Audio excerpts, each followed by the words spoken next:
और जज साहब भी कह रहे क्रिमी ले लागू करना चाहिए।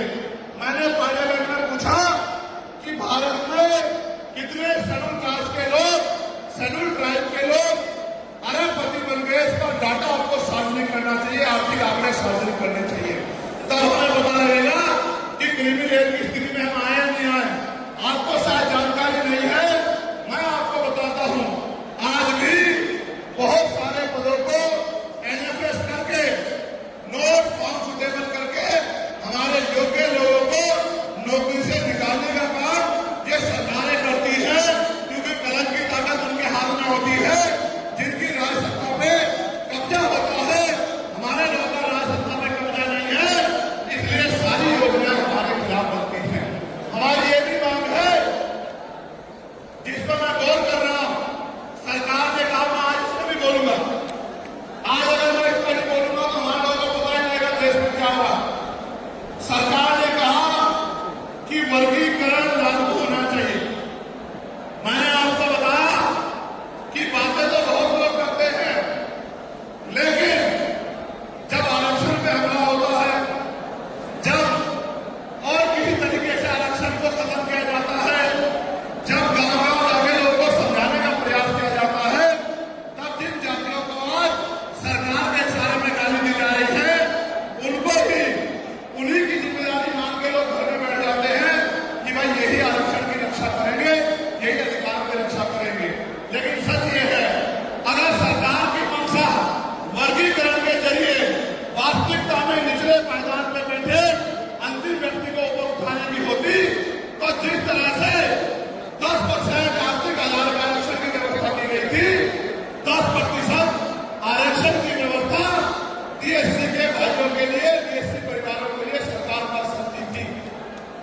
उनका कोई मतलब नहीं बैठता था कि इनमें टुकड़ा डाल दे, क्योंकि सरकार जानती है इनमें बंटवारा हो जाएगा तो इनके खिलाफ आंदोलन आसान हो जाएगा, इनको पता भी नहीं चलेगा, तब इनके अधिकार खत्म होंगे।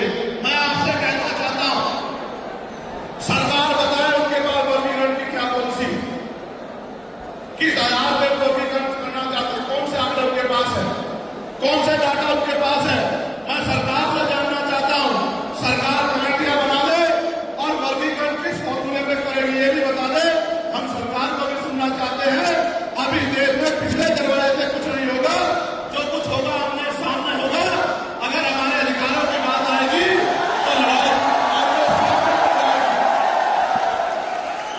सरकार ये भी बताए क्या वो रोस्टर में बदलाव करेगी, क्या सरकार रोस्टर में बदलाव करेगी, सरकार बताएगी।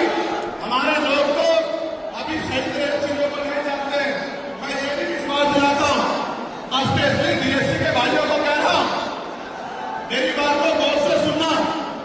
स्पेशली डीएससी के भाइयों को कह रहा हूं, उन जातियों को जो लोग आंदोलन कर रहे हैं, आपको एहसास नहीं है, जब देने की बारी आएगी हम बताएंगे अपने भाइयों को किस तरह से आगे बढ़ाया जाता है, किस तरह से उनकी सलाह दी जाती है। अभी तो अपने देने कुछ है नहीं। मैं आपको विश्वास दिला देता हूं, डीएससी की जो हमारे भाई हैं, वाल्मीकि समाज के भाई हो, धानु समाज के भाई हो, और बागरी समाज के भाई हो, और किसी सैसी समाज के भाई हो, मैं चंद्रशेखर आजाद वचन देके कहता हूं बहुजन समाज के सामने, ये हमारी आपसी बातचीत है। आप दुश्मन के इशारों पे काम मत करो, हम लोग बैठ के अपनी लड़ाई को निपटा लेंगे। हम लोग अपने आप बैठ के चर्चा करके आपके साथ बैठ के, अगर कहीं हमें कोई डर भी है, आप चीजों को नहीं समझ पा रहे या हम लोग समझा नहीं पा रहे, अगर आपको अधिकार मिलता है तो बताओ, हमारे किसी व्यक्ति को तकलीफ है क्या, बताओ। अगर हमारे डीएससी के भाइयों को अधिकार मिलता है, बताओ, हाथ उठाओ, बताओ तकलीफ है क्या हमें किसी को। ये इतना बड़ा जन समूह गवाही दे रहा है, अगर डीएससी के भाइयों को कुछ मिलता है तो हमें तकलीफ नहीं है, लेकिन हम इस सरकार की मंशा को जानते हैं।